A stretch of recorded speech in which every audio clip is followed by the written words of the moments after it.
بسم الله الرحمن الرحيم. الحمد لله رب العالمين والعاقبة للمتقين، والصلاة والسلام على سيدنا ومولانا محمد أكرم الأولين والآخرين، وعلى آله وأصحابه وأزواجه أجمعين. أما بعد، فإن أصدق الحديث كتاب الله تعالى، وخير الهدي هدي محمد صلى الله عليه وسلم، وشر الأمور محدثاتها، وكل محدثة بدعة، وكل بدعة ضلالة، وكل ضلالة في النار. وبالسند المتصل منا إلى شيخنا العالم المحقق المفتي محمد أنور شاه المؤطر، وبه قال حدثنا وحدثنا الشيخ العلامة محمود الحسن الجبراباري قال حدثنا وحدثنا الشيخ العلامة يوسف بانوري قال حدثنا وحدثنا الشيخ العلامة أنور شاه كشميري قال حدثنا وحدثنا الشيخ الهند محمود حسن الدوبندي قال حدثنا وحدثنا حجة الإسلام شيخ أبو حسن الودوي قال حدثنا وحدثنا الشيخ الشاه عبد الغني المجددي قال حدثنا وحدثنا الشيخ الشاه محمد إسحاق الدهلوي قال حدثنا وحدثنا الشيخ عبد العزيز محدث الدهلوي قال حدثنا وحدثنا كتب الدين ومسند الهند أحمد الشهير بولي الله بن عبد الرحيم الدهلوي قال حدثنا وحدثنا أبو طاهر محمد بن إبراهيم المدني قال حدثنا وحدثنا الشيخ إبراهيم الكردي قال حدثنا وحدثنا الشيخ أحمد القشاشي قال حدثنا وحدثنا الشيخ أبو المؤمن أحمد بن عبد القدوس الشنابي قال حدثنا وحدثنا الشيخ شمس الدين محمد بن الرملي قال حدثنا وحدثنا الشيخ زين الدين زكريا بن محمد الأنصاري قال حدثنا وحدثنا الشيخ شهاب الدين أحمد بن علي بن حجر العسقلاني قال حدثنا وحدثنا الشيخ إبراهيم أحمد التنوخي قال حدثنا وحدثنا الشيخ أبو العباس أحمد بن أبي طالب الحجاري قال حدثنا وحدثنا الشيخ أبو علي حسين بن مبارك السويد الحنفي قال حدثنا وحدثنا الشيخ أبو الوقت عبد الأول بن عيسى بن شعيب الحربي قال حدثنا وحدثنا الشيخ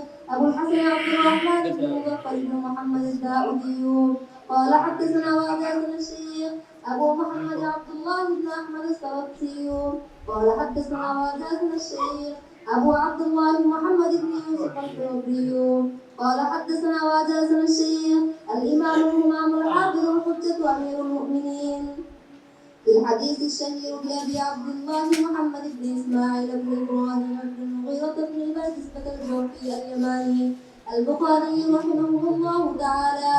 اللهم انفعنا بعلومه وعلومهم إلى يوم الدين، آمين يا رب العالمين. أنه قال: باب قول الله تعالى: ونضع الموازين القسط ليوم القيامة وأن أعمال بني آدم وقوله يوزن. وقال مجاهد: القسطاس العدل بالرومية، ويقال القسط مصدر المقصد وهو العادل، وأما القاصد فهو الجائر. وبه قال حدثنا أحمد بن أشكاب قال حدثنا محمد بن خزيل عن عمارة بن القعقاع عن أبي سرعة عن أبي هريرة رضي الله تعالى عنه وعنهم أنه قال: قال رسول الله صلى الله عليه وسلم: كلمتان حبيبتان إلى الرحمن، خفيفتان على اللسان، ثقيلتان في الميزان، سبحان الله وبحمده سبحان الله العظيم. السلام عليكم. الحمد لله رب العالمين، والصلاة والسلام على سيد الأنبياء والمرسلين وعلى آله وأصحابه وأتباعه ومن تبعهم بإحسان إلى يوم الدين. أما بعد، باب قول الله عز وجل: ونضع الموازين القسط ليوم القيامة وأن أعمال بني آدم وقولهم يوزن।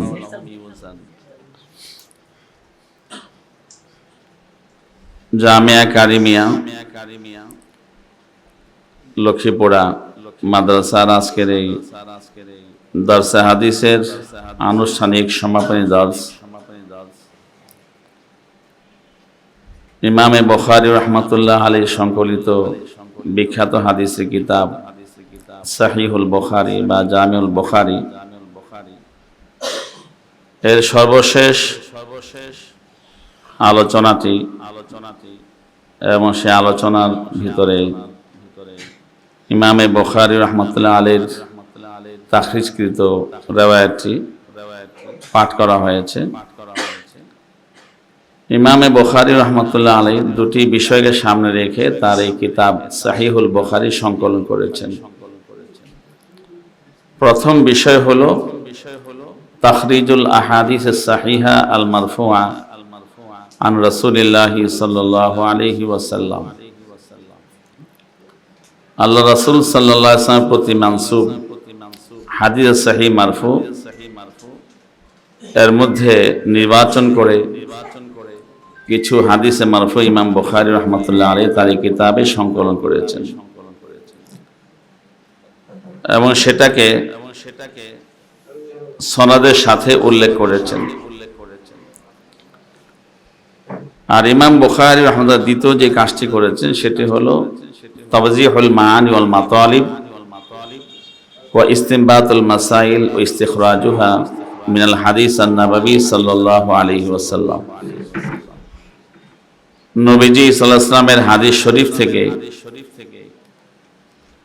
তার অর্থ, তার মর্ম, তার তাৎপর্য এবং সেই হাদিসের মধ্যে যে সকল মাসাইল মানব জীবনের রয়েছে সেই সমস্ত মাসাইলগুলোকে বের করে সেটাকে উপস্থাপন করা, এটি হলো ইমাম বুখারীর দ্বিতীয় কাজ এই কিতাবের মধ্যে। এই উদ্দেশ্যে ইমাম বুখারী রাহমাতুল্লাহ আলাইহি তার নিজস্ব মন্তব্য উপস্থাপন করেছেন যেটাকে তারাজিমে বুখারী বলা হয়।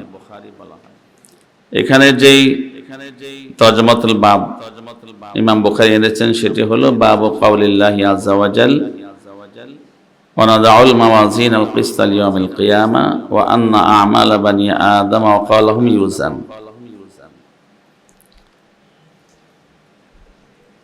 তার এই তরজমাতুল বাব বা এই শিরোনামের সারাংশ হলো যে মানুষের আমল, মানুষের কথা, এগুলোকে ওজন করা হবে এই ইতিকাদ বিউজনিল আমাল, আমলে ইনসানের ওজন করে আল্লাহ তাআলা তার প্রতিদান প্রতিফল চূড়ান্ত করবেন।